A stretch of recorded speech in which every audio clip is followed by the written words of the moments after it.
Now, there's a lot of new forms of energy that are actually growing all across the country: wind energy, solar energy. And to be fair to Woodland in North Carolina, they've actually done this several times. They have 3 solar farms that they approved in the Woodland Town Council so far. Well, a 4th one had come up. Well, that's where we ran into some issues. Some of the constituents came in and argued, not to be, again, to be fair to the legislators in Woodland Town Council, they didn't make these arguments, the constituents did. Let me quote the Roanoke-Chowan News Herald here. Jane Mann, who is someone who's lived there for 50 years, said she's a local native and is concerned about the natural vegetation that makes the community beautiful. She's a retired Northampton science teacher, oh boy, and is concerned that photosynthesis, which depends upon sunlight, would not happen and would keep the vegetation from growing. She said she has observed areas near solar panels where vegetation is brown and dead because it did not receive enough sunlight. Here's what I'm sure of. There's no brown vegetation near the solar panel because the solar panel is sucking up the other photosynthesis from the area.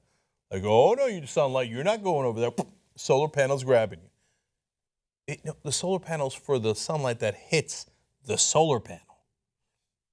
Jane Mann continues. She also questioned the high number of cancer deaths in the area, saying no one could tell her that the solar panels didn't cause cancer. Well, scientists could tell you, and you're a former science teacher. Doctors could tell you, I could tell you, but apparently you wouldn't listen. So maybe we shouldn't waste our breath. Bobby Mann, another family member, came with her, and Bobby had a different theory. He said the solar farms would suck up all the energy from the sun and businesses would not come to Woodland.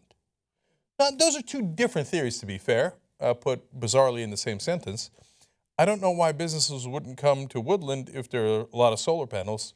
I don't understand that at all. They also claimed, other constituents did, that the solar panels were driving the young citizens of Woodland away.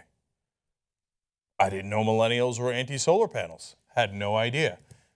I didn't know the young of Woodland were perhaps vampires and did not like solar panels bringing in all that sun. But the first part of his theory, I'm fairly positive about.